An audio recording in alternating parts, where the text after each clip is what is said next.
There is nothing like a Monday in sports talk radio. Today is no different. Welcome in the Monday, January 6th edition, 2025, the lunch break, KDUS AM 1060. Chris Schubert here with you for the next 2 hours, and boy, do we have a lot to get into.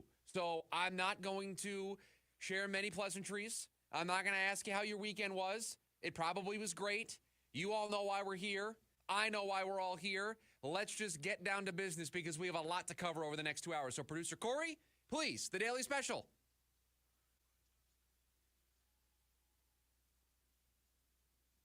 They seem to always be the Daily Special. Doesn't matter what else is going on. It doesn't matter that a football season ended yesterday. It doesn't matter that a bunch of coaches got fired in the NFL and an Arizona Cardinals assistant coach has already been asked for an interview. None of that stuff matters here today. Because just like it always is, the Phoenix Suns are our Daily Special here today. Why? You don't need to take it from me because at about 10 o'clock last night, you can hear from the man himself who broke the news about the changes that are coming for the Phoenix Suns. Hey everybody, this is Chris Haynes, and this is your Haynes Brief for today. I received pretty significant news out of Phoenix. Sources relayed to me that Bradley Beal and Jusuf Nurkic will be removed from the start lineup starting Monday at Philadelphia, and in their place will be starting rookie Ryan Dunn and Mason Plumlee. Now, there's also tension in that locker room. I'm told certain players are unsure of their roles and frustrated with how they're being used, and the coaching staff, they're still trying to figure things out. So this situation, it will be something to monitor moving forward. But as of right now, Bradley Beal, Jusuf Nurkic moved to the bench, Mason Plumlee, and Ryan Dunn starters.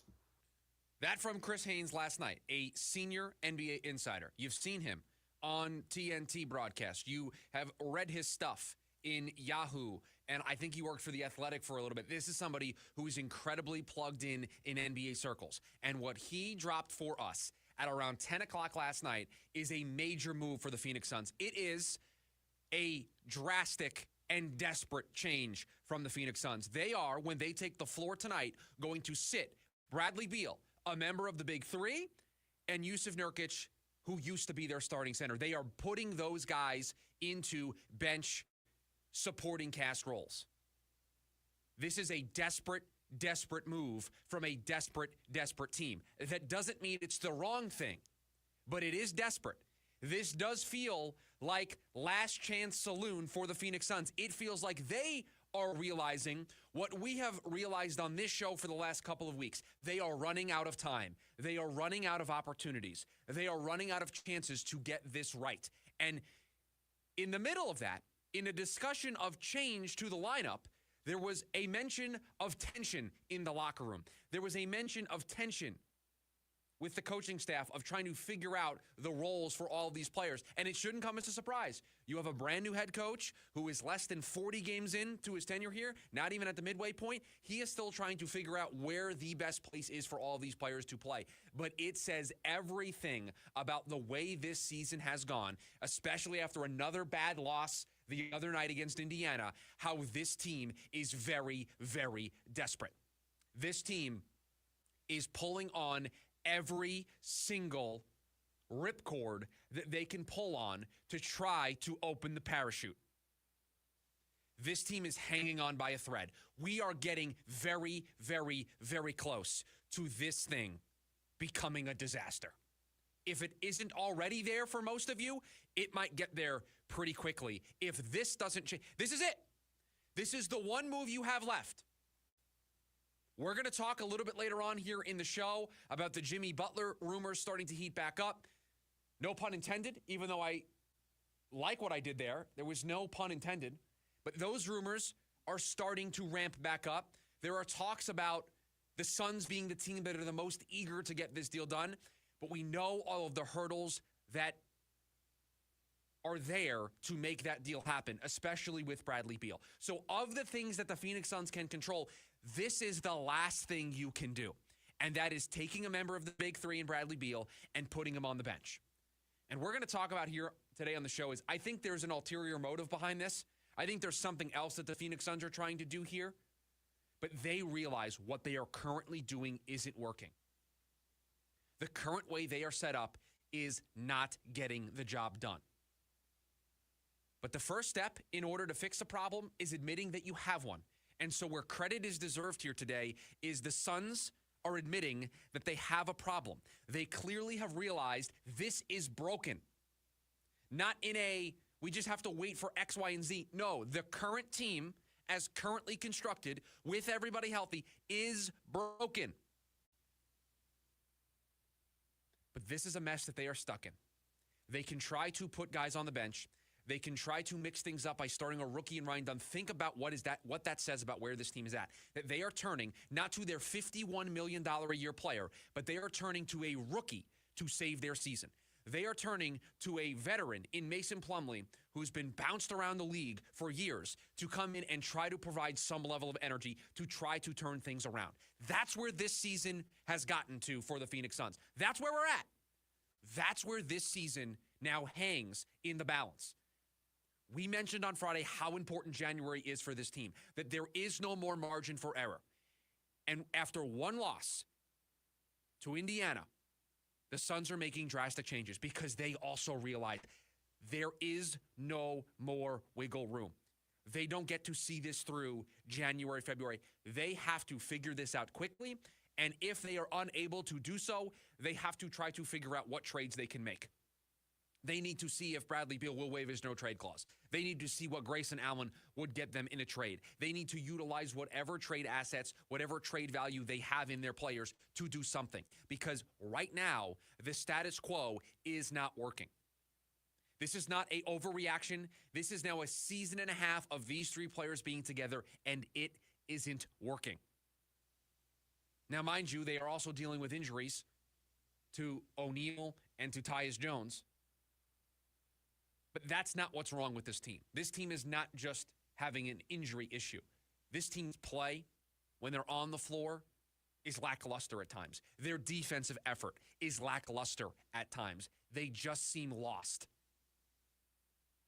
They just seem like a team that isn't cohesive. They just look like a team that doesn't have a true identity on both ends of the floor. And unfortunately, with the way their roster is constructed, by being a second apron team, there isn't a whole lot in their control to change that identity. They have to get other people to play ball. They need Bradley Beal to be willing to move his no-trade clause. They need another team to be willing to take on Bradley Beal and the remainder of that contract.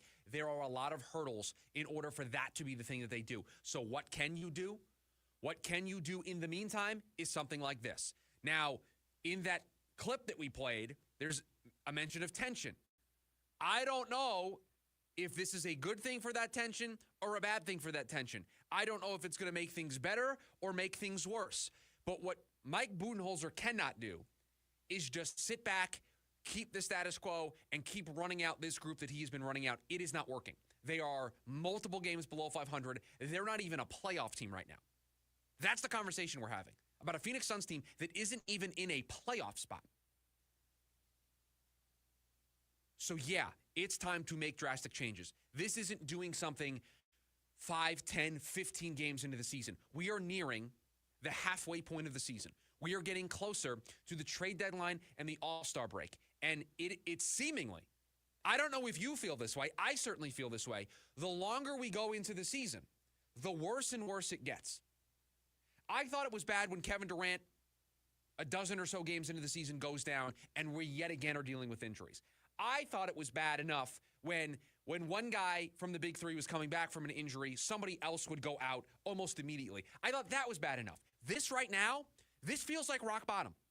You are now at a point where you are benching a $51 million a year player. You are benching your starting center. You are sending both of those guys. Is it all their fault? No. But you're not sitting down Kevin Durant. He's one of the main reasons why you're in these games. You're not sitting down Devin Booker. And so these are the buttons that you have at your disposal as a coach and as a franchise, as an organization. This is what you got. And so if this doesn't work, if tonight we see things potentially get worse or we don't see them get better, I don't know where else the Phoenix Suns have to turn. Unless they are going to magically, out of thin air, pull together a Jimmy Butler deal, and we will talk about that again here today on the show because there's some more rumors about the Suns and their pursuit of Jimmy Butler. We'll cover that from all the angles here today on the show as well. But if it doesn't work, if this change doesn't work, I don't know what else is left for the Phoenix Suns to do. They are stuck in the way this team is designed. And so if they can't fix it by making a change like this, and a trade isn't possible, then they are stuck. Whatever happens the remainder of this season, unfortunately, is going to happen. There's not a thing they can do. This is one of the last levers you can pull. I don't know if there's going to be a further bottom than this. This feels like rock bottom for the Phoenix Suns. This feels like rock bottom for this core. This feels like if things don't turn around now, they are never going to turn around. If this type of move doesn't re-energize this team, if this type of move doesn't get everybody to look around and say, hey, whatever's going on in here, whatever issues we have, we need to put them to the side, we need to figure this out, and we need to play good basketball. If this doesn't do it, if sitting down a member of the Big Three doesn't do it, then nothing will. Then this team, like we think they are, they're broken. And not the broken that maybe some duct tape or some new screws might. No. They are broken as in they need to be recycled. It needs to be thrown away broken. Irreplaceable broken is what the Phoenix Suns would be if this doesn't work. I appreciate the Suns realizing they have a problem in taking these level of drastic measures. But this smells of desperation. This smells of we've got nowhere else to turn. And you know what? They are right. If that was their calculation here, then they are 100% on the money. That's where this team is. They are at rock bottom. And if it goes any lower than this, then all bets are off for what their future might look like. Coming up on the other side, 480-864-1060, the phone number if you want to join the conversation, your thoughts on the Phoenix Suns. We will dive into the football. The Cardinals, their season is over. How did they end it? Oh, just with their best offensive performance of the season. We'll break that down next here on the lunch break. KDUS AM 1060.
Before we dive into the Suns, and boy, do we have a lot to get to there.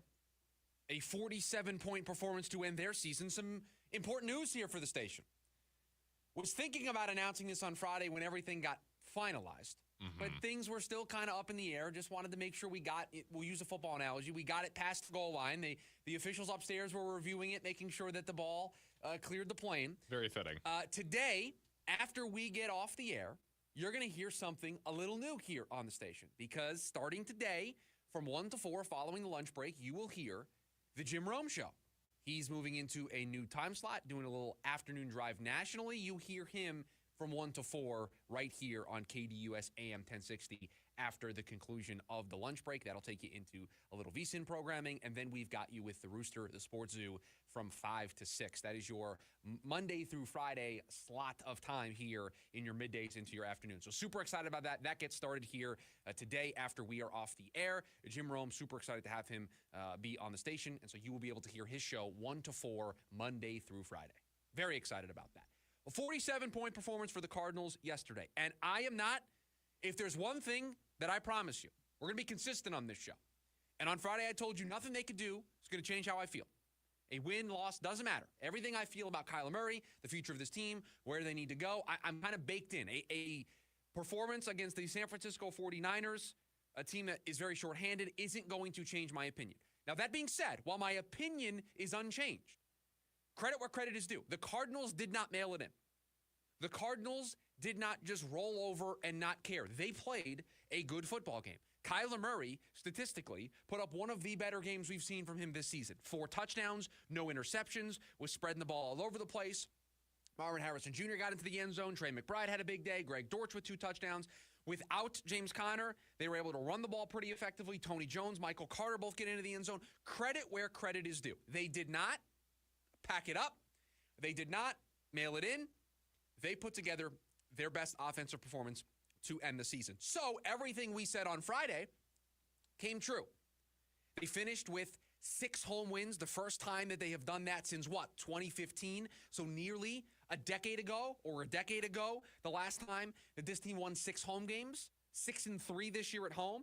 They picked up another divisional win, that being their, 3rd of the season. They beat the 49ers twice. They beat the Rams once. So 3 divisional wins. That's very important. And a 8-9 season that, again, yes, it was 2-5 post-bye. Yes, they lost games that they absolutely had to have at the end of the season. And I am not going to put lipstick on a pig. What they did in the second half, blowing it, going from 6-4 and being the lead of the division to finishing 3rd and only winning 2 games post-bye, is something that needs to be evaluated. It needs to be understood. We need to know exactly what went wrong there. We have to figure out what led to those events. And that's where my opinion of Kyler Murray remains unchanged. Because I've seen Kyler put performances like this up in games like this, games that don't matter. But I do not have the memory of a goldfish. I watched those 2 Seattle performances. I watched what happened in the 4th quarter against Minnesota. I watched the first 3 quarters of the Carolina game. I watched, with the season hanging in the balance and those games being of the utmost importance, I watched a quarterback not play his best football. I watched a quarterback not put together a performance like we saw yesterday. If that performance could have come against one of the 2 matchups against Seattle, or if we saw that Kyler Murray for 4 quarters against Carolina, we might be selling a different story here today. We might not be doing the season is over show. We might not be doing the where do we go from here show today. We might be discussing, hey, they are going to play the Philadelphia Eagles in the first round of the playoffs. How do they match up? What are they going to have to do to go into Philly and win? That could be what we would be talking about today. We might have been able to be talking about a home playoff game where they were hosting somebody. That was on the table. Again, the 2-5 post-bye stretch is a disaster. They finished 8-9. Flip 1 or 2 results. They hold on in Minnesota in the 4th quarter. They beat Carolina. We're talking about a 10-win team. So they are not that far off. It's disappointing. There are warning signs for the future. There are concerns that I now have reemerging about Kyler Murray and his ability to win big games for this team, and that cloud is going to hover over this team all season long. It's one of the worst things you can have as a franchise, when it is the type of issue that hovers over your team that doesn't get answered until basically this time next year. So we're going to go through a whole offseason. We're going to watch this team make moves in free agency. We're going to watch this team make a selection in the teens of the 2025 NFL draft, and we're going to go through OTAs, and we're going to go through training camp, and we're going to watch preseason games, and then we're going to get to the start of the season. And that's not even going to be enough. Because, yeah, you might be able to win some games in September. Yeah, you might be able to win some games in October. But when it gets to December and January and the games then matter even more so than they do in September and October, that's when we get the answer to this question. So we have to wait almost a year, 11 months. There is nothing that's going to happen between now and December of 2025 that I think is going to help us answer that question. And it's not the first time we've been confronted with this reality, which is why I have the belief that because we've been confronted with this reality multiple times, that tells us the answer. That we really shouldn't have to wait 11 months to get the answer. We probably deep down know what the answer is. But to end your season with 47 points, outdoing your 41-point performance earlier in the season, so that is your high water mark, and it's how you end the season, there is at least some value in that. There is some value in finishing the year with 6 home wins. There is some value winning another divisional game because, let's face it, we've been critical on this program of Kyler Murray's inability to win against the division. We've mentioned his subpar record against divisional opponents. And so if we're going to criticize him, then I can't take it away from him if he wins, even though it's a meaningless divisional game, winning a divisional game. You have to give credit where credit is due. And so now we have finished 2 years of Jonathan Gannon as the head coach. We have finished 2 years with this coaching staff in place. And record-wise, we've seen the improvement. Offensively, statistically, you saw improvement from year 1 to year 2. Basically a middle-of-the-road offense that has so much more to unpack. Need to get Marvin Harrison Jr. a running mate. Need to make sure one of the top priorities of this offseason, because officially today, members of the 2022 NFL Draft are officially able to sign contract extensions. I would get a deal done with Trey McBride yesterday.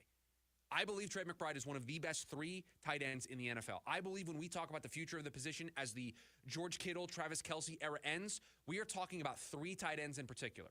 We are talking about Sam Laporta in Detroit. We are talking about Brock Bowers in LA, and in Vegas, and we are talking about Trey McBride here in Arizona. That is your future.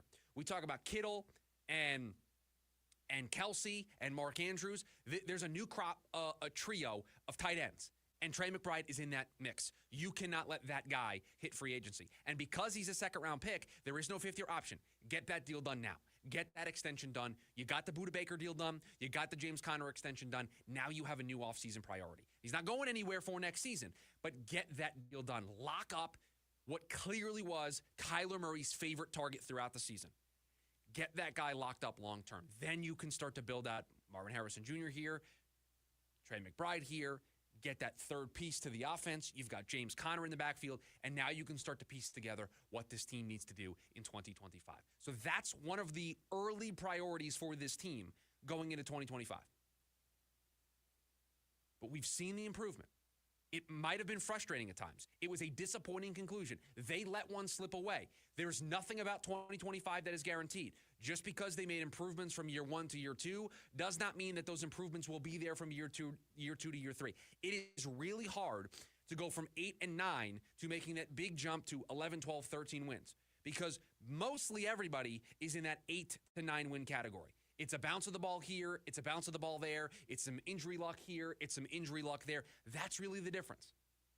You have your Lions, your Chiefs, your Vikings of the world that can just kind of run away with things just because of the pure talent level that they have. But everybody else is kind of just all in the middle. And how you separate yourselves is by the luck bouncing your way and by increasing the margins. So the jump from being where they were after year 1 to year 2, that's the easiest thing to do. You accumulate some more talent. You now enter year 2 of your system. It's easy to find those extra victories. This is where it gets challenging. This is where the next step is a little bit more difficult. They still have to get more talent in this building. They're going to have a tougher schedule next season. They have some opponents that they draw that are going to be challenging for them. But they have shown the growth from year 1 to year 2. They now need to show the growth from year 2 to year 3 with the heightened expectations. Let's face it. What realistically were the expectations on this team for this season?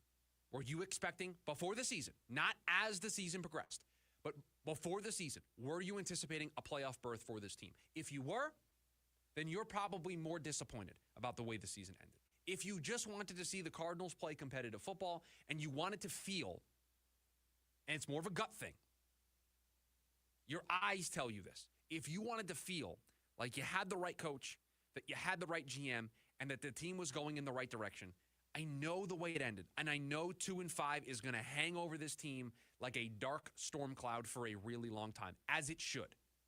But I don't know how you feel anything other than you've got the coach. I think you've got the GM. You've got the system in place.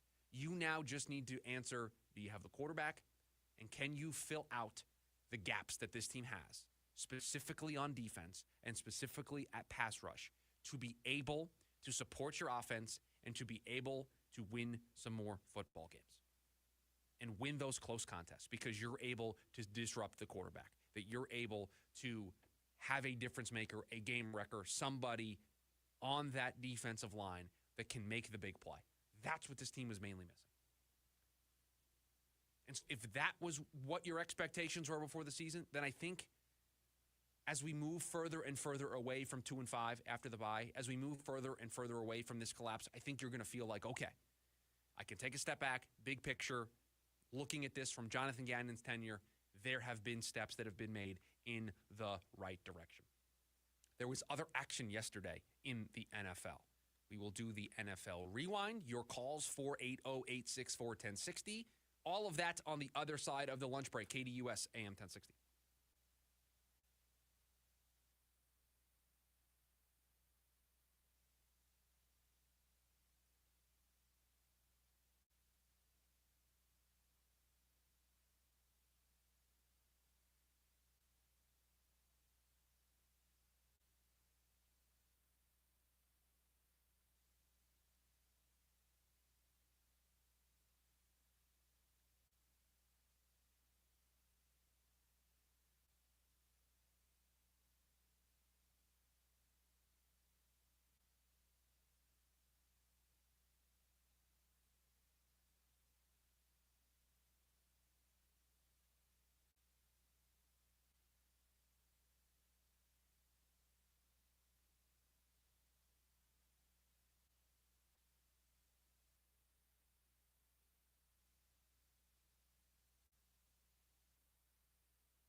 I think I'd like to go back to the way things were during the holidays when traffic was a lot better.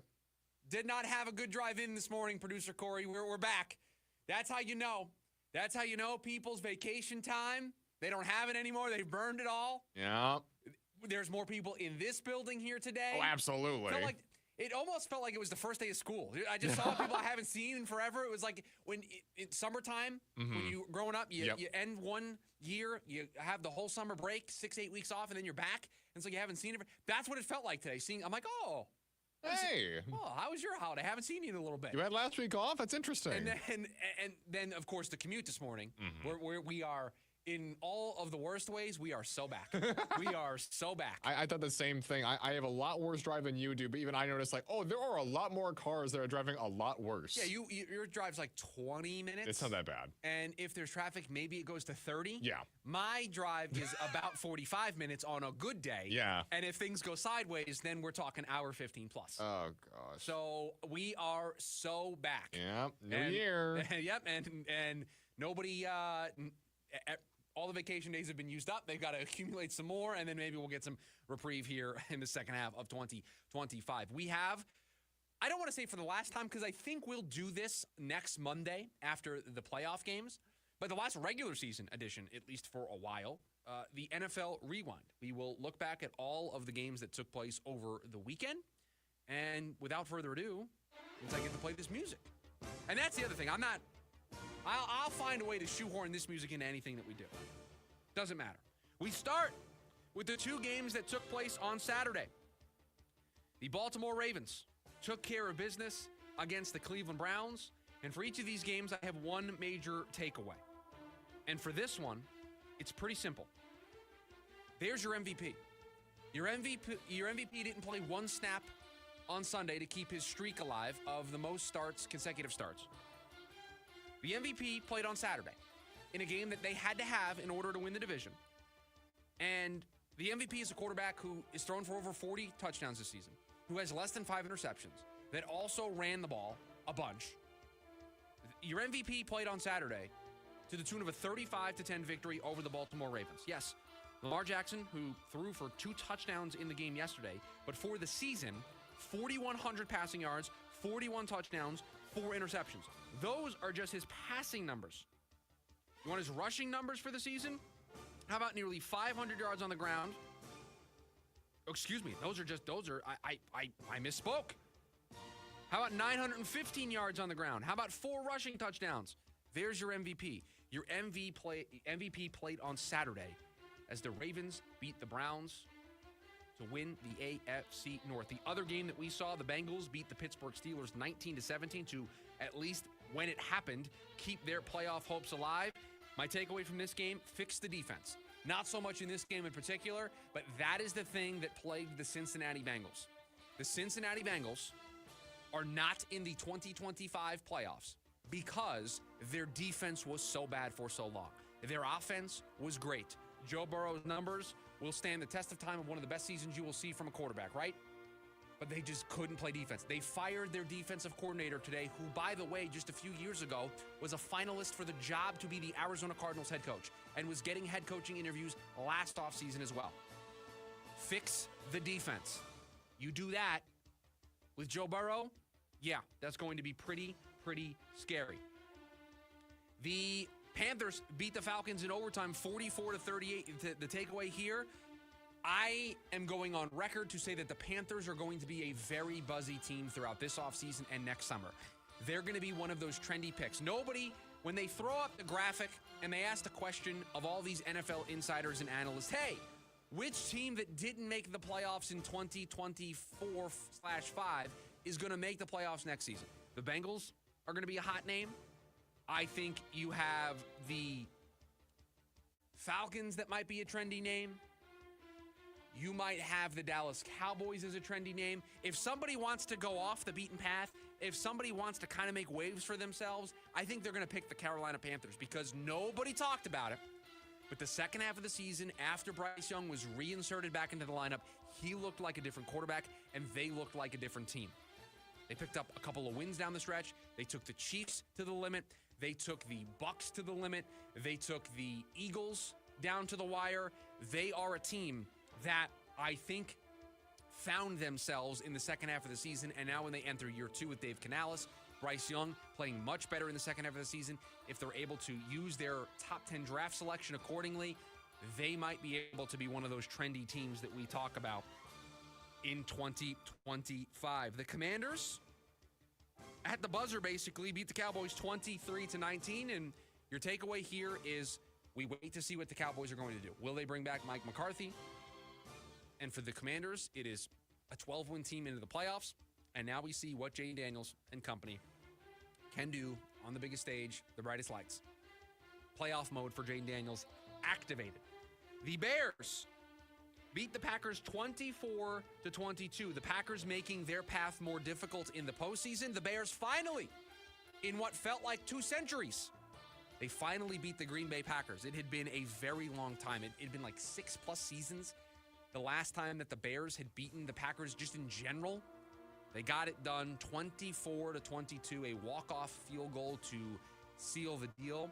And now they enter an offseason where they are looking for a head coach to pair with Caleb Williams to try. It's a tough division, man. You got the Lions, you've got the Vikings, you've got the Packers who all made the playoffs. So they got to get this head coach thing right because it's going to be a battle. You're going to earn it next season. If the Bears are able to turn things around and make the playoffs, they are going to earn every single one of their victories next season in that division. The Texans beat the Titans 23-14. Here's your takeaway. Tennessee, you are now on the clock. You have the number 1 pick in the 2025 NFL Draft, and you are going to set the tone. You are going to decide how this quarterback circus plays out. It feels, and it's kind of early to do this, but it feels like it's almost a slam dunk quarterback at number 1. So the question is, who will it be? Will it be Cameron Ward, quarterback out of Miami, or will it be Shedeur Sanders out of Colorado? Which quarterback will they take at number 1? If it was me and I was making the selection, no doubt I would hand the card to the commissioner right now. Cam Ward would be my selection with the number 1 pick in the draft. But Tennessee is now officially on the clock after their loss and a bunch of other results that we saw over the weekend. The Jags fall to the Colts 26-23 in overtime. I got to tell you, I don't have a takeaway from this game. The Jags fired Doug Peterson. We're going to talk about all of the head coach firings and which job I think is the most attractive. We'll do that here in about 10 minutes or so.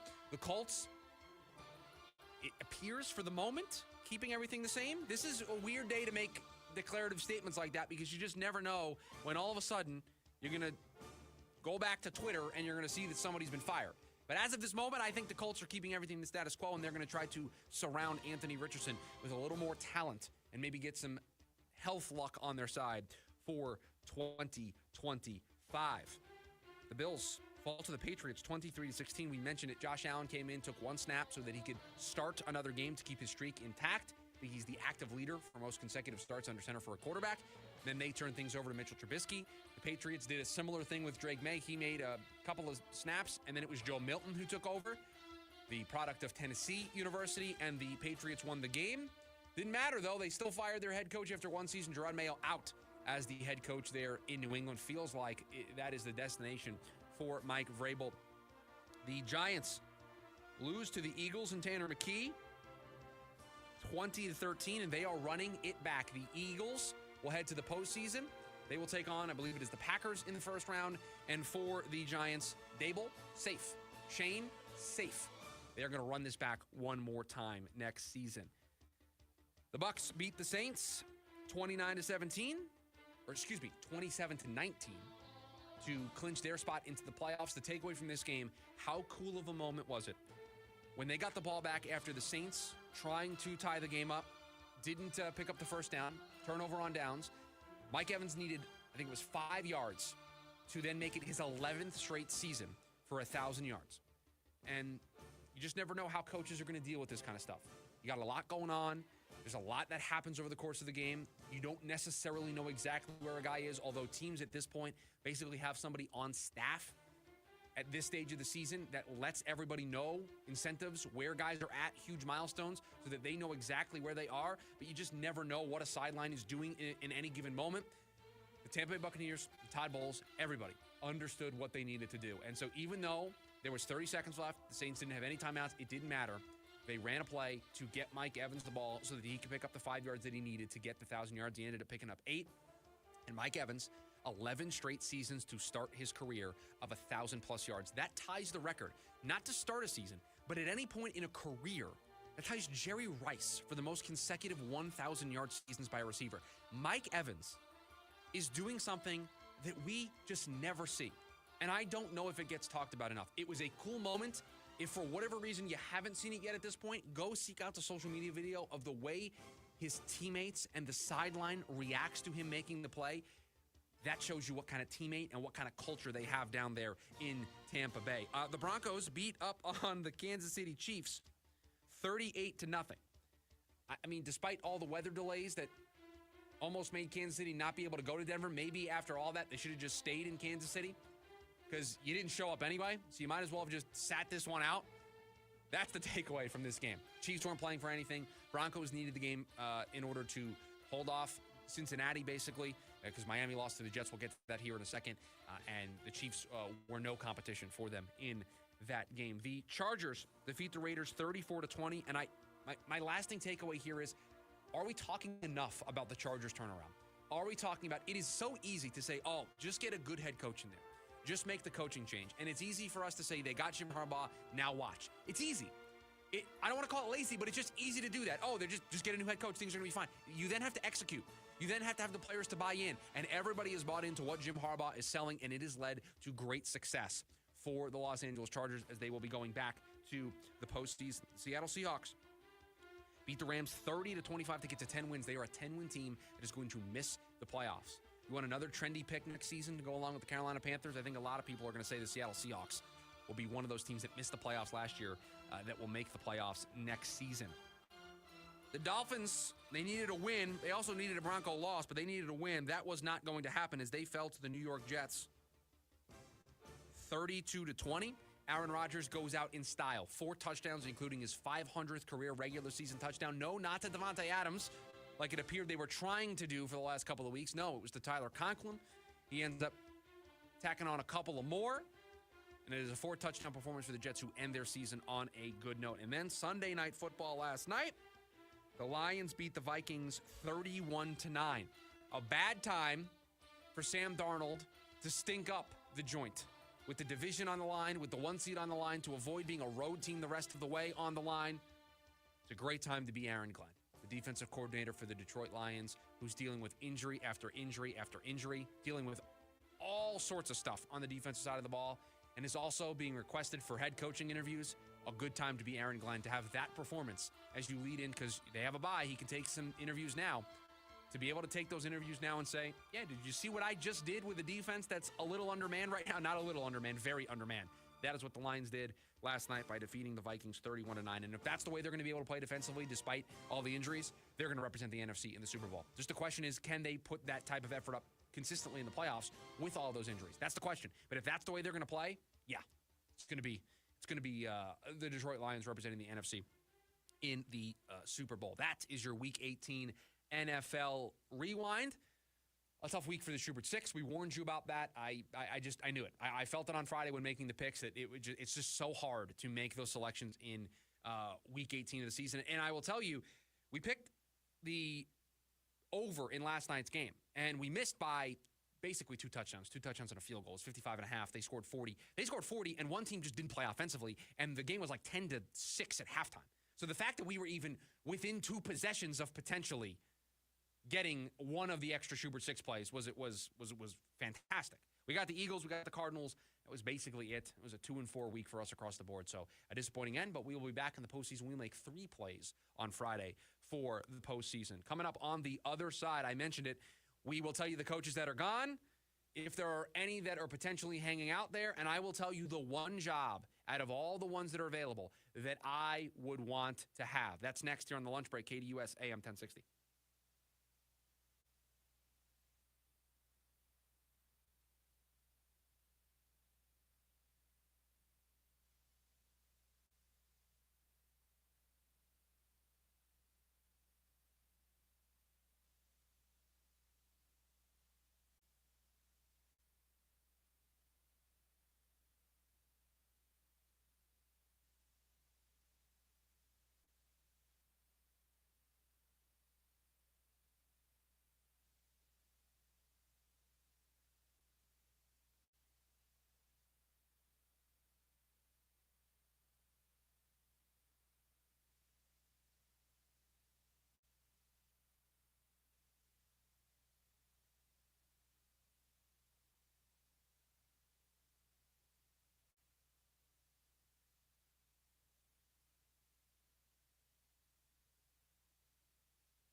Well, it is that day in the NFL. Welcome back in the lunch break, KDUS AM 1060.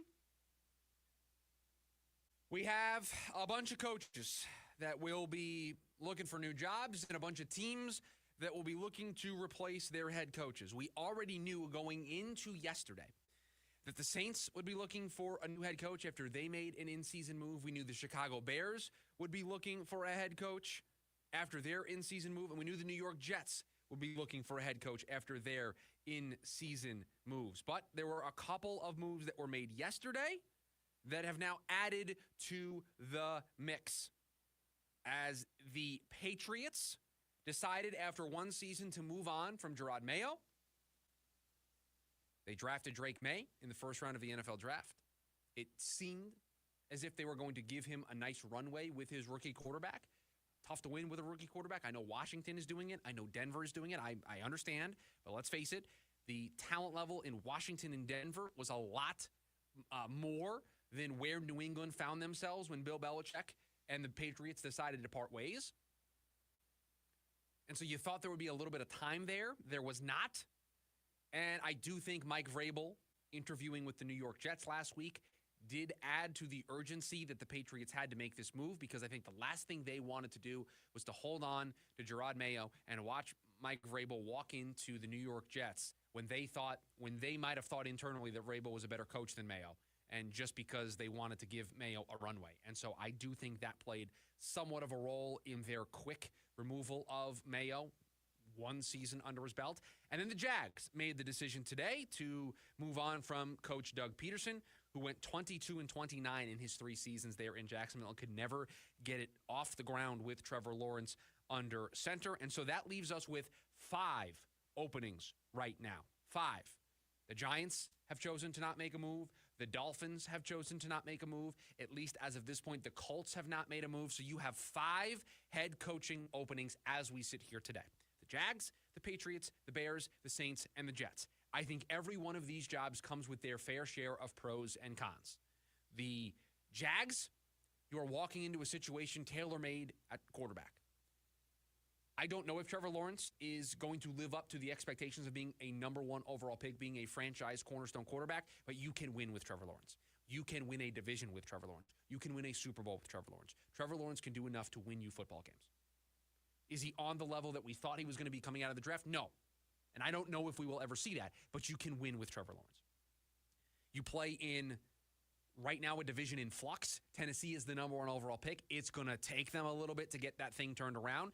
The Texans, does anybody feel like, even though the Texans won the division again this year, does anybody feel like the Texans are going to be runaway favorites every year? I don't think so. And the Colts. Every single year we try to convince ourselves the Colts are going to be something more than they were the year before, and seemingly they make mistakes throughout the year that lead to them just being middle of the road. So the division opportunity is there. You've got the quarterback in place. You have a pretty good roster. Brian Thomas Jr., a great rookie season. You have a lot of good there. The bad, you don't have a ton of cap space, $40 million. You have some bad contracts. You now have to sign on board with being with a general manager. They did not make a move. Trent Baalke is going to stay as the GM. So that's a tough decision to make. Now, they have said that the head coach that gets hired will report directly to the owner. They won't report to the GM. That's a mistake. And so for me, I would not want to be a part of that. Those types of power structures just don't work. Head coach should report to the GM. The GM should report to the owner. That doesn't mean the owner can't have a rapport or a relationship with the head coach, but I think that power structure has been shown to work more often than not over time. And this other power structure where the head coach and the GM are on the same tier level and they both report to ownership independently, it opens yourself up for this throwing each other under the bus that we see happen on a pretty regular basis. So that's the Jacksonville situation. You have New England. The pros, you have Drake May, who, other than Jaden Daniels, I think was the best rookie quarterback this season. He was personally much better than Caleb Williams. I think he played better than Bo Nix, despite Bo Nix having a better infrastructure around him. And so that's really exciting. Oh, by the way, you have the number 4 pick this year, so you're going to get another immediate impact starter in the first round to be able to join this team. You have a ton of cap space. How's $130 million sound? The cons, you have to go up against the Buffalo Bills, who, unlike we were just talking about the Houston Texans, appear to be runaway favorites every single year in the AFC East. And you have a ton of holes on this roster. You need a complete overhaul at wide receiver. You probably need a complete overhaul in your backfield. Your defense needs some work. There's a lot of work to be done. So you're going to come in there. Again, they also still have the same general manager, so you have the same issue that you had in Jacksonville, although their power structure is a little different. And you have a ton of work to do. So this is not a one-year project. You're probably hoping this in year 3 of Drake May. So not in 2025, but in 2026, things start to push in the right direction. So that's a tough one. Chicago Bears, Matt Eberflus out the door after being 14-32 in 3 seasons. The pro, Caleb Williams. You get to work with somebody who, by all intents and purposes, anybody you ask, is one of the most talented, most gifted athletes. One of the most gifted quarterbacks in the NFL. Just needs the right person on the sidelines, calling the plays, working with him, making him better week in and week out. They went with a defensive-minded head coach in Eberflus. That didn't work. And so you think the pendulum will swing in the other direction there for them, and that they will take an offensive-minded approach. Ben Johnson, the leading candidate there, and you can understand why. Have you seen what Ben Johnson's been able to do with Jared Goff and the talent that they have in Detroit? Could you imagine if he's able, no offense to Jared Goff, I think he is very underrated. Caleb Williams, a lot more talented than Jared Goff. So if Ben Johnson can do that with Jared Goff, what could he do with Caleb Williams? That's the pro. The con, have you seen the division that you're going to play in? The Vikings won 14 games and are the 5 seed. The Lions, the 1 seed at 14 games. The Packers, a double-digit win team. Jordan Love's not going anywhere.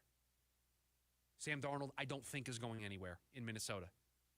Jared Goff and what Detroit is doing, unless you steal Ben Johnson away and it completely is a house of cards, they're not going away anytime soon. That is a problem. The Saints, you have stability. You have a GM that's been there forever. You know that they're going to constantly do their voodoo magic with the cap to try to create some cap space. But that's also a con of this team, is your roster over time degrades. And you don't have that back of the roster depth that you have. You have to decide what you're going to do with the quarterback position. But that division was there from the taking. You had injuries that completely derailed the season. I think a better, more offensive-minded head coach along with some health luck, and the Saints would be in the mix there at the end of the season. And then there's the Jets.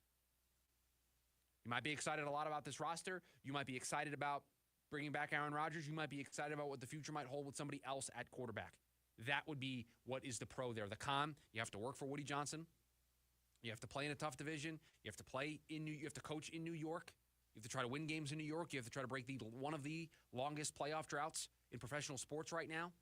The Jets and the Buffalo Sabres. That's what you have to deal with. So for me, you look at all of these. You look at every single one of these jobs. And there is one that just jumps off the page to me. That is the slam dunk, no doubt, that's the one that I would want. And it's Jacksonville. I would want to go to Jacksonville. The division is favorable to me. I have my quarterback figured out. I have a roster that has talent. I have cap space to be able to add to that roster. I'll be able to use draft picks even further. I understand the GM situation is a little weird, but from a success perspective, how quickly can I find success? Because this is a business of wins. You got to win more than you lose. You have to be relevant. Which spot am I going to be able to hit the ground running the best? Which spot am I going to be able to find the most wins early on? Jacksonville. I've got a division that I can win. I've got a quarterback. I don't have a quarterback controversy. I have a number 1 wide receiver in Brian Thomas. I have a lot of boxes checked immediately. That's the job that I would want. That's the job, if I was a head coaching candidate, that I would want. Coming up, hour number 2 of the lunch break. We'll start with this. Could the Phoenix Suns be trying to force Bradley Beal out the door? That's next on the lunch break. KDUS AM 1060.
Hour number 2 on this Monday edition of The Lunch Break. We appreciate you joining us here on your lunch break. We've got you for one more hour, and then we're going to pass things off to Jim Rome at the top of the hour. Yes, that's right. Jim Rome starting here today from 1 to 4, Monday through Friday here on KDUS AM 1060. Super excited about that. If you live under a rock, maybe you didn't hear the news. How about we play for you the news that we learned late last night that is driving a lot of our conversation here today? Because when the Phoenix Suns take the court tonight, there's going to be some changes. What are those changes? Hey everybody, this is Chris Haynes, and this is your Haynes brief for today. I received pretty significant news out of Phoenix. Sources relayed to me that Bradley Beal and Jusuf Nurkic will be removed from the start lineup starting Monday at Philadelphia, and in their place will be starting rookie Ryan Dunn and Mason Plumlee. Now, there is also tension in that locker room. I'm told certain players are unsure of their roles and frustrated with how they're being used, and the coaching staff, they're still trying to figure things out. So this situation, it will be something to monitor moving forward. But as of right now, Bradley Beal, Jusuf Nurkic moved to the bench, Mason Plumlee, and Ryan Dunn starters. Confused on their roles, frustrated with their roles. That's where the Phoenix Suns are at. That's how low things have gotten. They are so desperate because desperate times call for desperate measures. They are so desperate that this is what they are resorting to. They are benching Bradley Beal and they are benching Jusuf Nurkic. Now, it doesn't mean that those guys aren't going to play a hefty dose of minutes off the bench. But when we watch this team play tonight against Philadelphia, it's going to look different. It might feel different. You hope that this is the spark that this team needs to try to turn things around. But Chris Haynes last night breaking that news. The Phoenix Suns are making a dramatic change to their starting lineup. Now, there is one way to look at this, and it's the way that we just presented. It's the way that we presented it in hour number 1. Desperate times call for desperate measures. This is a team that is hitting rock bottom, if not already being at rock bottom. They don't have the wiggle room. There is no longer time for them to try to figure this out. They have to push every single button. They have to pull every single lever that they have at their disposal to fix this before it is no longer fixable, before they pass the point of no return, because they are very close. We are maybe 5 or 10 games away from, if they don't fix this and this losing streak continues, if this stretch of poor play continues, they're going to be out of it. They're going to be done. It's not even going to be a question of what they can do in the postseason. The question's going to be, how close are they going to get to even being in the postseason? Can they close that gap? That's the conversation that we are on the cusp of having. So that's the one way to look at it. There's another way to look at it. And this is where you maybe have to break out the tinfoil hat a little bit. You have to maybe start to entertain your more conspiracy-minded side. But I don't think it's all that outlandish. Because let's talk this through. Bradley Beal is a member of the Big Three. Bradley Beal is getting paid, what, $50+ million a season? One of the highest paid players in the NBA. It is a bold move to sit down Bradley Beal. It is a risky move to take a superstar player who's making superstar money and put him on the bench. It's risky. Is it designed to make Bradley Beal angry? Is it designed to make Bradley Beal more willing to waive his no-trade clause to just get out of this situation? That tension that was talked about in the clip that we just played from Chris Haynes' Twitter account is the idea, maybe the tension is coming from Bradley Beal. And maybe the Phoenix Suns, again, you have to put the tinfoil hat on a little bit here, but maybe the Phoenix Suns are trying to lean into that tension a little bit because they know that Jimmy Butler wants to be a Phoenix Sun. They know that the Miami Heat don't want to take back Bradley Beal and his money and the no-trade clause in a deal for Jimmy Butler. And so the hurdle there is, can you get a third team involved? Would there be a third team that's interested in taking Bradley Beal? Would there be a third team that Bradley Beal would be interested in? Those are all of the hurdles that we said on this show they'd have to clear, which made it very unlikely. I didn't expect potentially the Phoenix Suns to purposefully do something that might make Bradley Beal want to get out of Phoenix. Because if you're Bradley Beal and you're making $50+ million a season and you're supposed to be a member of this big three and you are now relegated to a bench role and you are now relegated to having a cap on your minutes, you're not a starter that's playing 35+ minutes a night, you are going to be thrown into the lineup whenever Mike Budenholzer sees fit. You might be frustrated by that. You might be frustrated by that role. And maybe that frustration boils over to a point where you just want out. And so then one of the hurdles gets removed, that Bradley Beal will accept a trade basically anywhere that is in Phoenix to get out of this mess. It's somewhat of a level of 4D chess move by the Phoenix Suns if they are doing it. Truthfully, I think it's more of, I think they are just trying anything and everything, and this is literally last chance saloon. This is last resort. This is really the only thing they have left in their bag of tricks, because making a trade is something they can do. They can trade Grayson Allen. They can try to trade Bradley Beal. They can do whatever they can on the trade market to improve this team. But that's not something the Phoenix Suns can control. They need a dance partner. So if we look at what is available to this team that is controllable, that they have in their bag of tricks that they're able to deploy, this is it. There's nothing else. They are benching tonight a member of the big three. They are benching tonight their starting center. You know they're not benching Kevin Durant. You know they're not benching Devin Booker. So in terms of starters that you're going to sit down, this is all that you have left. This is it. This is the one move that Mike Budenholzer and the Suns front office can attempt to make to not only fix the problems that we're seeing on the court, but to potentially fix that tension that is talked about in the clip that we just played. That could get this team to snap out of the issues that they have. Because there's no time left. They don't have any time left to sort this out.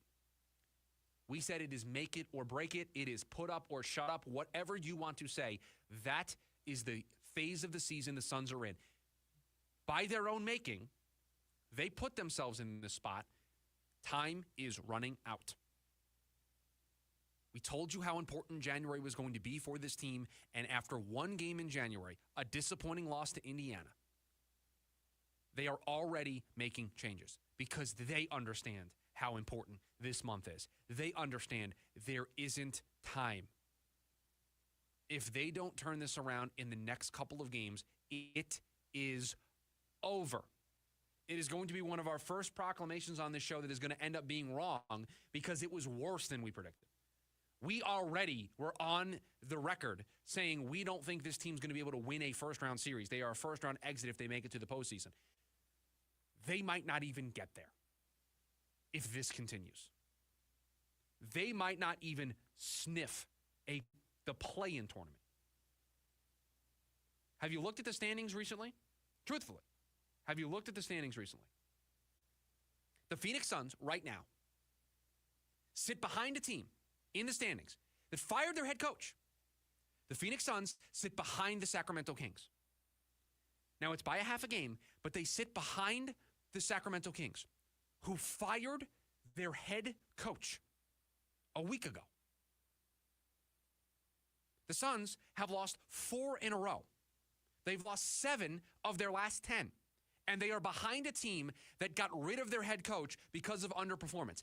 That's how low things have gotten for the Phoenix Suns. Next up would be to allow Portland to pass them in the standings, who are 10 games below 500 right now at 12-22. So yes, the Phoenix Suns have reached a breaking point. They have reached a spot where you have to make a drastic change.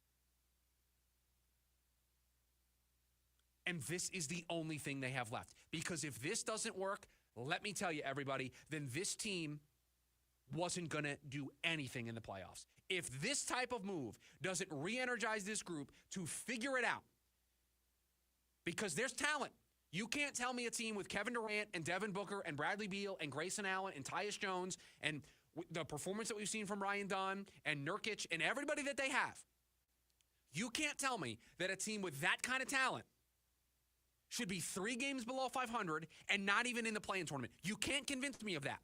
You want to have a conversation of where they stand as a championship contender? Fine. But a team this talented should not be outside of the entire playoff picture, where in the NBA, they give out playoff spots like they're grades in kindergarten. Everybody gets an A in kindergarten. Everybody gets an A in preschool. The NBA gives out playoff spots like that. 10 teams make the playoffs. There's only 5 who don't even sniff the play-in tournament. The Phoenix Suns are right now going to be one of those 5. So yeah, you're going to bench Bradley Beal. Yeah, you're going to bench Jusuf Nurkic because that's it. That's all you have left.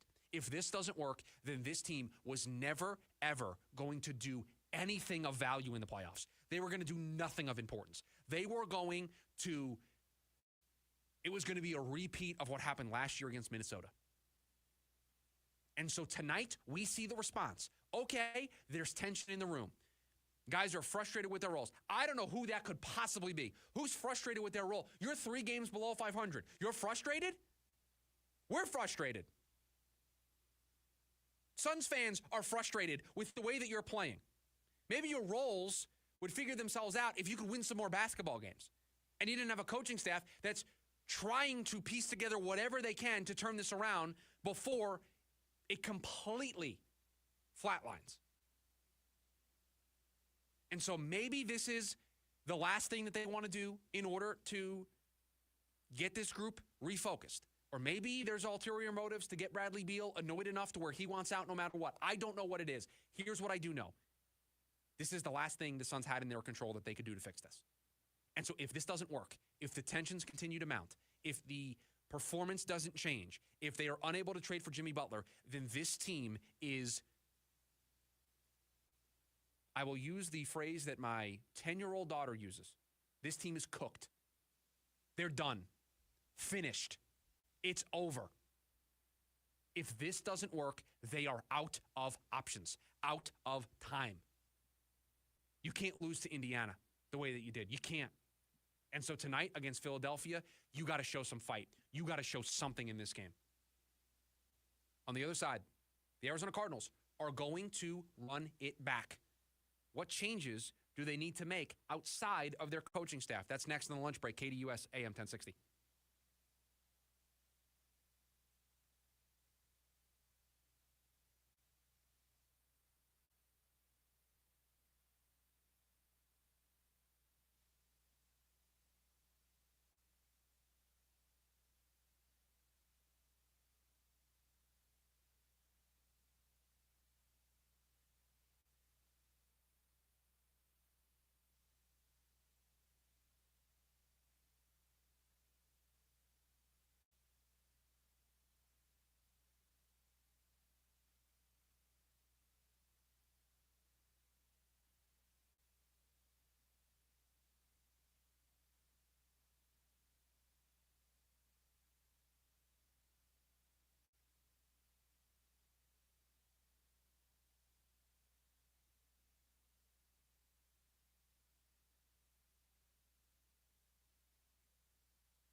We will discuss in about 15 minutes if a Jimmy Butler trade would even fix anything that is going wrong with the Phoenix Suns right now.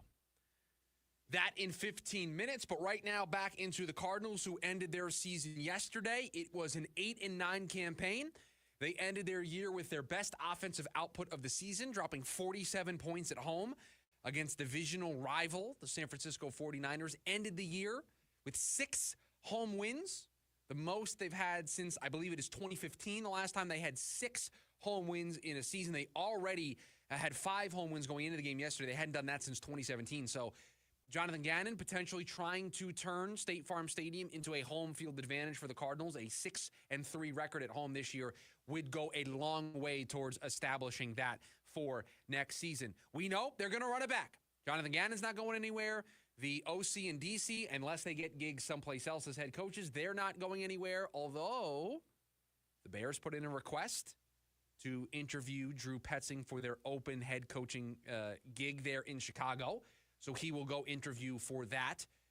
You can't block guys from interviewing for promotions. You can block them from interviewing for lateral moves.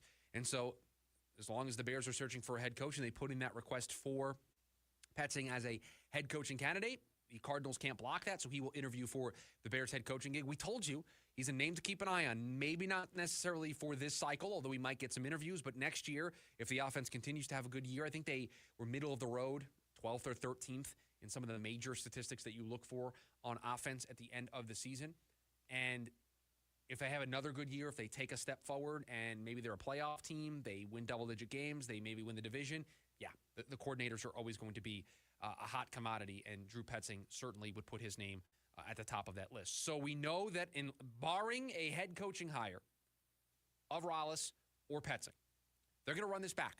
They are going to have the same coaches and the same coaching staff mainly across the board. There are 2 coordinators and a head coach that they had a year ago. So that's going to remain unchanged. You might have wanted a change at OC. I don't know if I necessarily would have battled you very hard on that. But they're going to run it back. We both know. You know. I know. The Cardinals know. They can't run back this roster. It's okay. I don't want to say it's ideal. I don't want to say it's perfect. I don't want to say it's good. It's okay that they are choosing to run it back coaching-wise. I don't think that coaching is what is going to hold this team back in 2025. I might be proven wrong as next year plays out, but I don't think coaching is what is going to hold this team back. I think 2 years under their belt, some of the mistakes that they have made over the 2 years will correct themselves, and I think the coaching will ultimately get better. What is going to hold this team back in 2025? What is going to hold this team back from reaching their potential? And let's face it, there is going to be, it might not be an explicit mandate via the media. It might not be an explicit mandate that is made public in a press conference or via a statement, but let's face reality. Jonathan Gannon and company will be under a mandate in 2025 to make the playoffs. You got your first year to figure things out. You took the necessary steps and finished just on the outside of the playoffs in 2024. 2025 needs to be the year the Cardinals are back into the playoffs. And anything other than that will be considered a failure. Going into the season, I think it was up in the air of what would be considered a success or failure and where the playoffs fell on that spectrum. If missing the playoffs would have been considered a failure, I think that would have been unfair to this team at the start of the year. But going into 2025, after you, through 10 games, were leading this division, you now, because of your performance through 10 games and what was in front of you, and because now you've made the steps from year 1 to year 2, you have an expectation. You have a mandate to make the playoffs. If you do not do that after year 3, everything's on the table. Kyler Murray's future's on the table. Jonathan Gannon's future's on the table. Coordinators' futures are on the table. Everything is on the table if this team doesn't make the playoffs next year. That is the mandate that this team is operating under in 2025. They get another chance at this, but if they don't do it next year, some tough questions are going to have to be answered, and somebody might lose a job over it. So with that being said, it's okay to run back the coaching. It's not okay to run back the roster. This roster needs help. This roster might need a starting right tackle. This roster might need some depth along the interior of the offensive line. I'm on record. This offense needs a running mate for Marvin Harrison Jr. I am on record saying that should be T. Higgins. It will be T. Higgins for me unless he signs someplace else. That is the perfect running mate for Marvin Harrison Jr. for this team. That is who they should go out and acquire. Either way, there needs to be a wide receiver added to this group defensively. How about a pass rusher, and then maybe another pass rusher, and then after that, get another pass rusher? That is what the focus needs to be on defense. I think they've got the safety situation figured out now with Budda Baker under contract. They've got some young players back there as well that are playing really well. They may want to add a corner or two, but there is work to be done. It's okay to run back the coaches. It's not okay to run back the roster. While not having maybe the most cap space in the NFL, this team has enough cap space to where we should not. And I want to be in front on this. And I know we're going to have a lot of time. Listen, we've got playoffs to worry about. We've got a Super Bowl to get through. There is a ton of time before March is going to roll around. We've got the entire month of January. We've got the entire month of February, and then we've got a week or two into March before the offseason can begin and free agency starts. I understand we're going to have all sorts of things floating around, rumors. There's so much that can happen between now and free agency. I'm the first person that's aware of that. And we have plenty of time to break it all down. But I think the important thing about being a radio host that you want to listen to and a radio show that I enjoy doing is we got to be first on some stuff, right? We got to go out on a limb. We got to make some predictions. We got to say some things ahead of time. We can't be just, "Oh, I told you so," and not have the receipts to back it up. So I am on January 6th going to lay it all out there so that when free agency rolls around, when the draft rolls around, when OTAs rolls around, when training camp rolls around, we have this tape from January 6th, 2025 to go back to. There is zero, and I mean zero excuse for us to get to training camp, for us to get to the preseason, and for the Arizona Cardinals to have major holes on their roster. It would be completely unacceptable. It would be organizational malpractice, and it would be a disaster for this team to get to training camp and there be a major hole that we are still discussing. If we get to training camp and this team still needs another wide receiver, if this team still needs some more pass rush help, if this team still is looking for an offensive lineman, if we get to that point and we are looking at this team and we are trying to predict what they're going to do in 2025 and we say, "I'm not so sure about X, Y, or Z," then they have failed. Then Monty Ossenfort failed in his job. They have the cap space. They have the draft capital. They have everything that they need to fill the spots on this roster that need to be filled. Organizational malpractice for us to get to that point. And so it's okay to run back the coaches. It is not okay to run back this roster, and there is zero excuse for why this roster in 2025 can't be the best roster that Monty Ossenfort has put together and the best roster that Jonathan Gannon has as a head coach. That is the bare minimum that this team needs to accomplish. There is zero excuse, zero reason why it shouldn't be the case.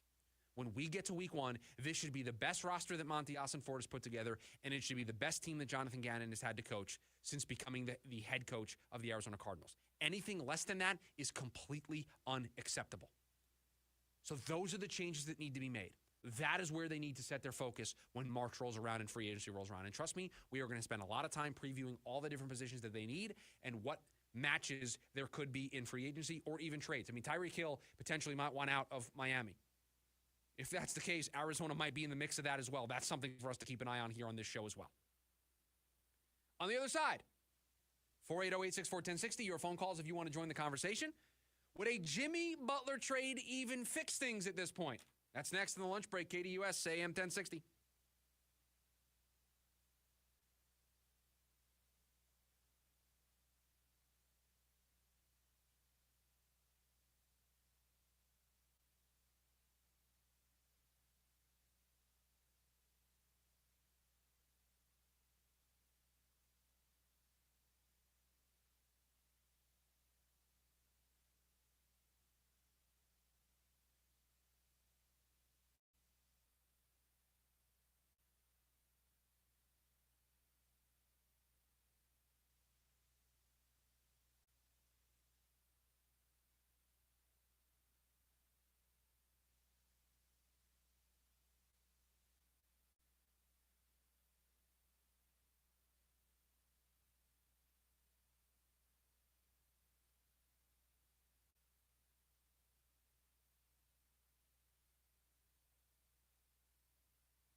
Well, we are now in wait and see mode. Because after announcing that they were not going to trade Jimmy Butler under any circumstances, the Miami Heat suspended Jimmy Butler for 7 games for conduct detrimental to the team. And then in the press release announcing the suspension, also said that they have been made incredibly clear to them that Jimmy Butler does not want to be there anymore and that they are going to facilitate a way for this to have a resolution. I am paraphrasing here, but that was the gist of their release. So now we are on wait and see mode with Jimmy Butler. We know that the Suns are one of the preferred destinations from the Jimmy Butler camp, from the Jimmy Butler side of this, but there also appears to be a ton of interest from the Suns side of things. There are a bunch of reports out there this morning that the Suns are the team that appear to be the most engaged on this. That of the teams that are trying to talk to the Miami Heat, the Suns appear to be pressing the hardest, that they want to get this done. There's just a catch. There's an issue. And wouldn't you know, it's the issue that we've been talking about for weeks now. The Miami Heat have zero interest, none whatsoever, of taking Bradley Beal's contract back in a trade. And the Phoenix Suns, who don't have any other way to do this, they cannot aggregate salaries. They have to do everything one for one, because they are a second apron team, and so they are limited in what they are able to do. So the only way that this is going to work is they have to get a third team involved now.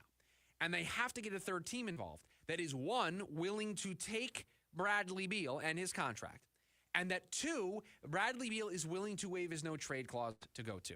Now, I wondered aloud, and I'm not the only one that has wondered this aloud, that if the Suns are benching Bradley Beal and moving him to a bench role potentially to make him annoyed, make him angry, make him be more willing to waive that no-trade clause anywhere, or at least more places than he was before, because he just wants out of Phoenix because he's been benched. That is one potential outcome.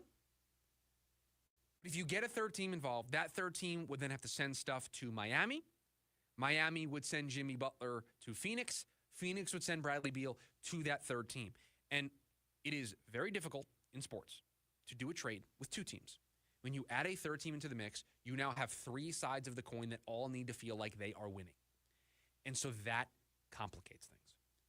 That makes things more difficult. So it is if you are in the camp of wanting Jimmy Butler on the Phoenix Suns, if you think he fits and fixes some of these issues, then you just need to understand that this is more complex. This is going to take a while. Grab a snack, get some popcorn. This is not something that's going to get done, I think, in the next couple of days. There's a lot of hurdles to work through. But here's the question. Would Jimmy Butler fix things? Would Jimmy Butler fix the issues that the Phoenix Suns have? And if you're worried about the issues that the Phoenix Suns have, I will play for you what Chris Haynes said last night on Twitter about the changes that are coming for the Phoenix Suns. Now, at the beginning of this clip, he's going to talk about the changes that are coming. But in the middle of it, he offers up something that is very important. And that's where I want us to lead the conversation when he's done. Listen to what he talks about when he says tension with the Phoenix Suns. Hey everybody, this is Chris Haynes, and this is your Haynes brief for today. I received pretty significant news out of Phoenix. Sources relayed to me that Bradley Beal and Jusuf Nurkic will be removed from the start lineup starting Monday at Philadelphia, and in their place will be starting rookie Ryan Dunn and Mason Plumlee. Now, there is also tension in that locker room. I'm told certain players are unsure of their roles and frustrated with how they're being used, and the coaching staff, they're still trying to figure things out. So this situation, it will be something to monitor moving forward. But as of right now, Bradley Beal, Jusuf Nurkic moved to the bench, Mason Plumlee, and Ryan Dunn starters. Players are unsure of their roles and frustrated with their roles. And it is causing tension in the Suns locker room. That's where we are at going into tonight's game, where, again, Bradley Beal and Jusuf Nurkic have been moved to the bench. Mason Plumlee and Ryan Dunn are now starting. You have players that are unsure of their roles. You have players that are frustrated with their roles. And he didn't say player. He said players. Players frustrated, unsure of what their roles are supposed to be, and a coaching staff that is trying to figure all of this out. So when we talk about a Jimmy Butler trade, and I ask this question honestly, Will that fix the tension that Chris Haynes is talking about? Will that fix the frustration that players have with their roles?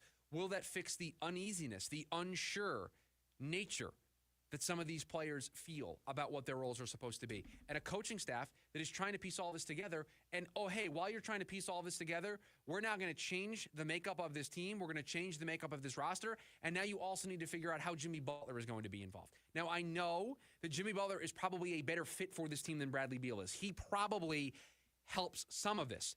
Does he help all of it? Is Bradley Beal the source of all of this tension? Is he the source of all of this frustration? Is he the one that's unsure of his role? I mean, it's pretty clear. If he's healthy, he's starting. The only thing we're unsure about is Bradley Beal's availability on a regular basis. So to me, I hear that clip about players being frustrated with their roles and being confused or unsure about what their roles are supposed to be. Before today, before we got on the air, and before yesterday that we learned that Bradley Beal was out of the lineup, was anybody unsure of what Bradley Beal's role was on this team, what he's supposed to be? And so if you trade for Jimmy Butler and you move him in, and Jimmy Butler's role would be different than what Bradley Beal's role would be, and so maybe that sorts some of it out. But I don't get the sense that this is just a one-player issue for the Phoenix Suns. I don't get the sense that this is just trade Bradley Beal. If you can wave a magic wand and make the deal happen, Bradley Beal away from the Phoenix Suns, Jimmy Butler on the Phoenix Suns. If you can wave the magic wand, if you could ask the genie for the wish, and the wish would be make this happen, does that instantaneously? Does it immediately solve all of these problems? I'm just not sure. The reason why is because this team has had 40 games or so, 34 games or so, to try to show me a level of consistency, and they don't have it. Kevin Durant's not going anywhere, at least not right now. Devin Booker's not going anywhere, at least not right now. You're going to get Royce O'Neal back, Tyus Jones. You're going to get healthy across the board. You're going to have Ryan Dunn. You're going to have Mason Plumlee. You're probably still going to have Jusuf Nurkic. So you're going to have all these players. In this scenario, one player is going out the door. Ask yourself this question honestly. 480-864-1060 is the phone number if you want to answer it on the show. Bradley Beal out, Jimmy Butler in. Is that, truthfully, what is wrong with the Phoenix Suns? Is Bradley Beal what is wrong with this Phoenix Suns team? Part of it, potentially. His availability and the availability overall of the big three is a big part of it.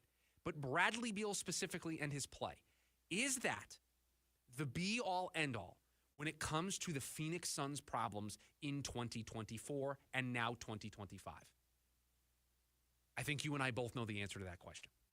You and I both know that this goes beyond just Bradley Beal. You and I both know that this is not just a one-player problem. You and I watched the Indiana game. You and I watched the way this team played against Golden State and Dallas and how they played against Memphis, who was shorthanded. You and I watched all those games. This is not just a one-player problem. You have a coaching staff that is still trying to figure it out and is running out of time to do so. You have a roster that is constantly shuffling around who's healthy and who's not. And now you're about to make a major change in the lineup tonight. If this doesn't work, I don't know why I should think that a trade for Jimmy Butler instantly cures all the ills of the Phoenix Suns. I put myself in the camp of I need to believe it when I see it. So I would need to see Jimmy Butler come here, and I would need to see Jimmy Butler all of a sudden turn things around for this team. I am not willing to today say that a trade for Jimmy Butler fixes everything for the Phoenix Suns. I am not willing to go to those lengths today. Mind you, all of the hurdles that the Phoenix Suns need to clear between now and that trade happening.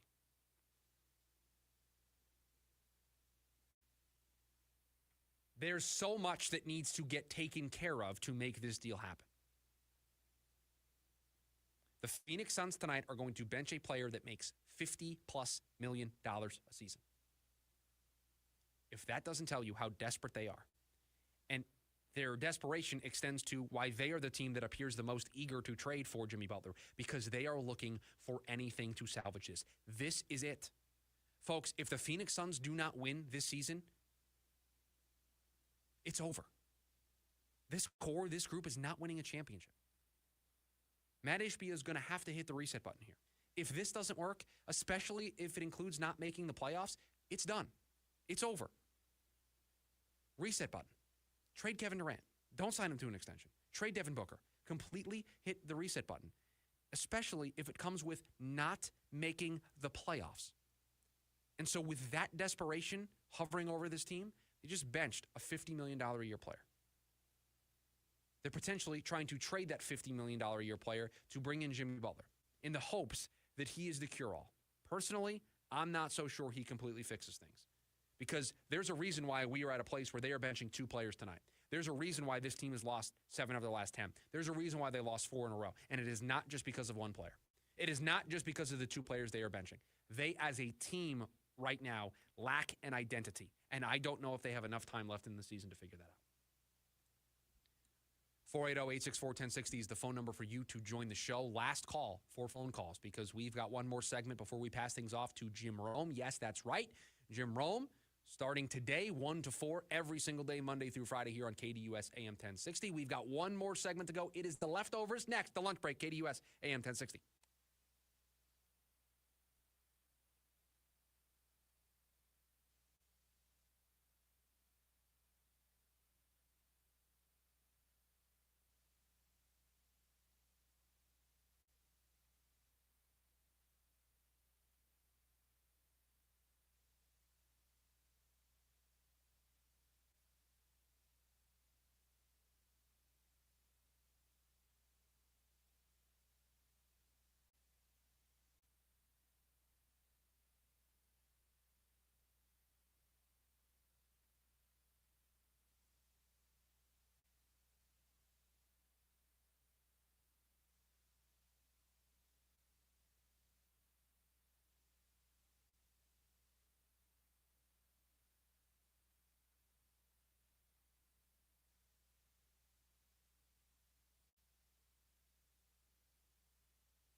That's right. Back to wrap up today's edition of The Lunch Break. We appreciate you joining us here on the program.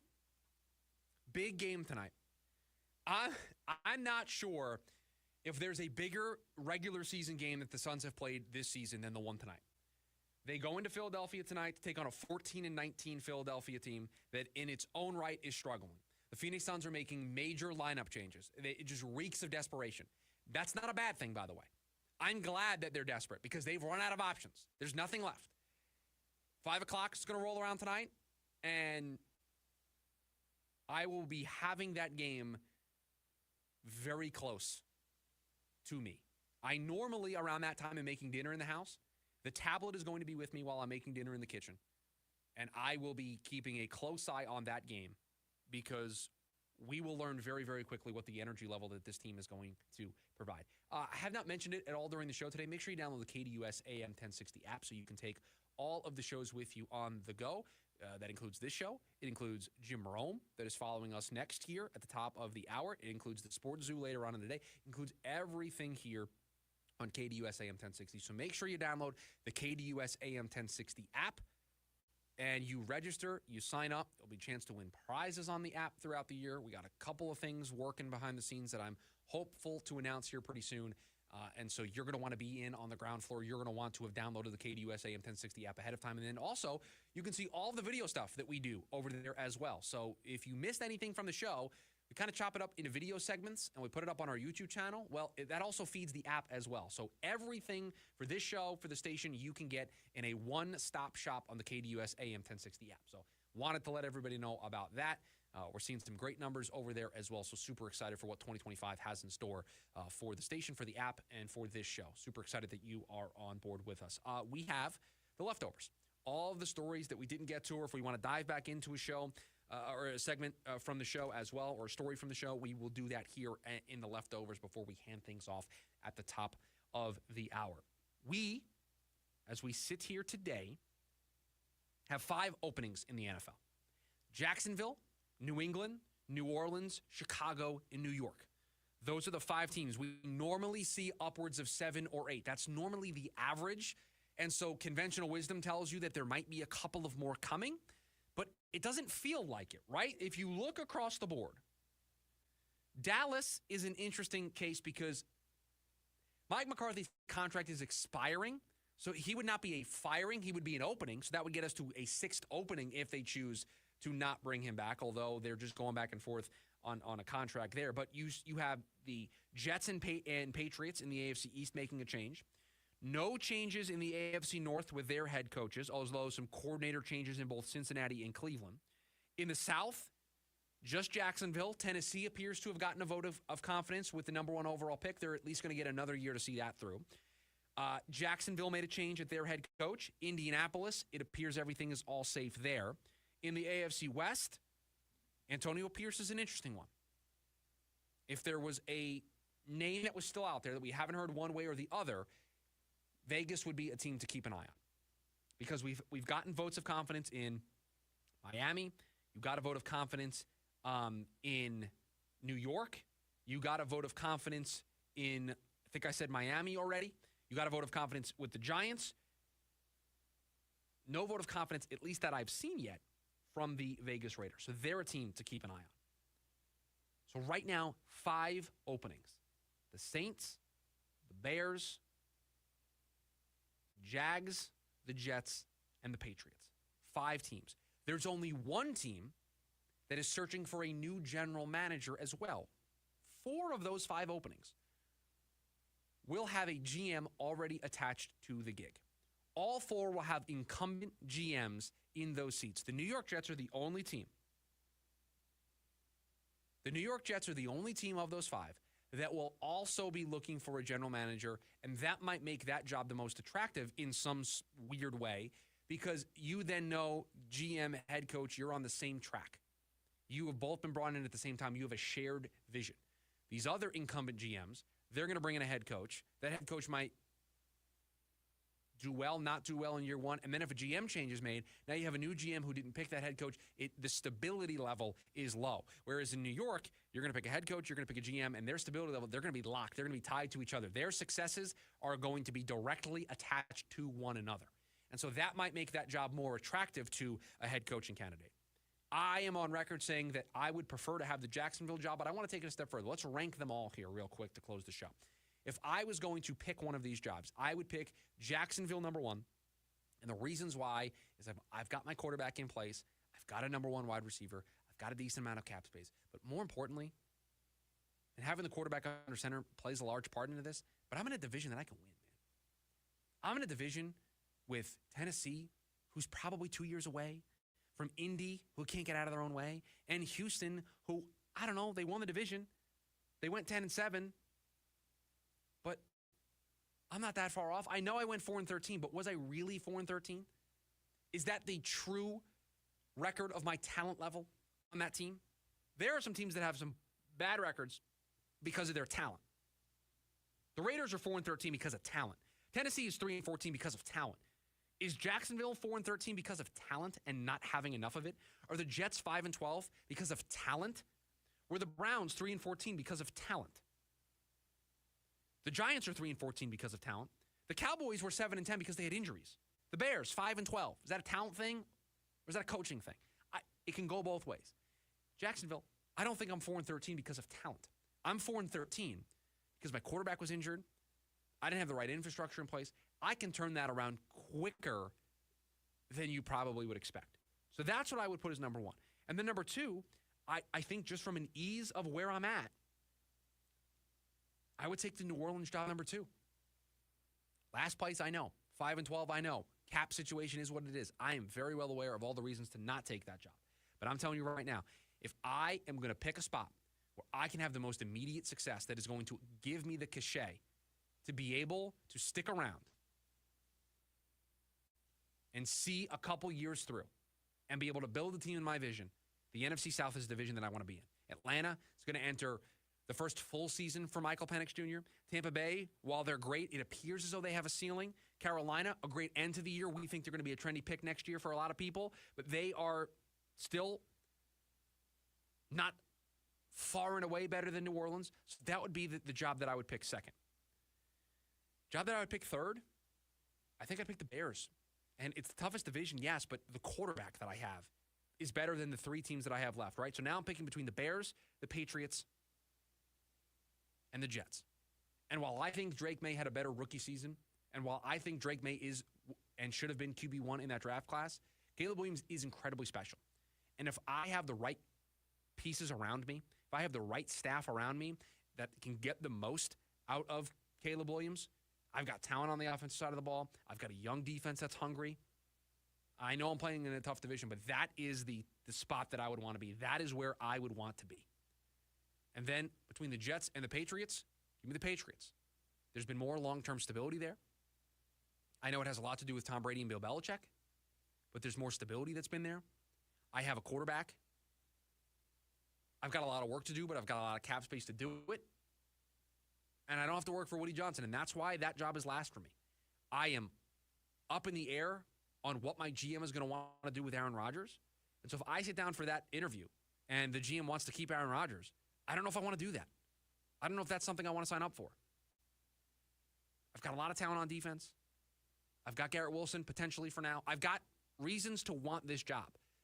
But I got to know about the Aaron Rodgers question, and I've got to ultimately decide if I am willing to work for Woody Johnson, who, although he denied it yesterday, might have his son running things, using Madden ratings to determine stuff. And so of the 5 jobs that we have right now, and those are the only 5, we've got some votes of confidence in other places across the league. So no movement in New York with the Giants, no movement in Miami, no movement in Indy, at least as of right now. And so those 5 jobs, that's how I would order it. Jags, 1. Saints 2, Bears 3, Patriots 4, Jets 5. That's how I would order it. But there is a clear tier break from me between the Jags and everything else. I just think the situation is so much better. I just feel like I am able to hit the ground running and find success the quickest. The regular season is over in the NFL. We will keep an eye on all the news here the rest of the week to see if anything else happens in the NFL, if any other teams want to jump into the fray and get a new coach for 2025. But it is playoff time, and I'm excited.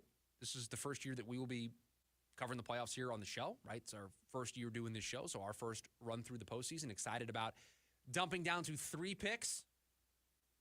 Hopefully that's okay with everybody. Less games to pick from. We're only going to make 3 plays on Friday for the Schubert 6. We might have to come up with a new name for it if we're only going to make 3 selections. But that's what we're going to do. 3 picks on Friday. We will preview all the games on Friday. So super excited to dive into everything here over the course of the rest of the week as we gear up for the playoffs in the NFL. You got the Houston Texans Invitational. They always play 3:30 Eastern time on Saturday. That's what they do. They will take that spot once again here. We've got an Amazon Prime playoff game. I'm sure, producer Corey, legitimate question for you. Yes. It's only a Monday. We have to get to Friday. How many people do you think are going to get to Saturday and not realize that there is going to be a playoff game this weekend that is on a streaming service? And when they try to figure out where the game is this weekend, are going to lose their minds. Oh, yeah, it's going to be at least 1 million. My family, a lot of big football fans. I feel as if most of them, because they know what I do, know these things because I talk about them on a regular basis. I'm a little worried that I'm going to field the phone calls this weekend about how do I find this game. You get a lot of texts like the minute of. I'm a little worried of, hey, where's the blank game? Where is this game? It's on Peacock. It's on Amazon Prime. It's on Netflix. You just go there and the game will be there. Now, I think we're, no pun intended, primed for this because Thursday Night Football and it's on Amazon Prime and we're used to this, but I just don't know if everyone is ready for this in the postseason. Big Suns game tonight. Big Suns game tonight. Bradley Beal, Jusuf Nurkic out. Ryan Dunn, Mason Plumlee in the starting lineup. We will get to all of that tomorrow. More Cardinal stuff. Everybody, have a great rest of your Monday. We will talk to you tomorrow. See ya.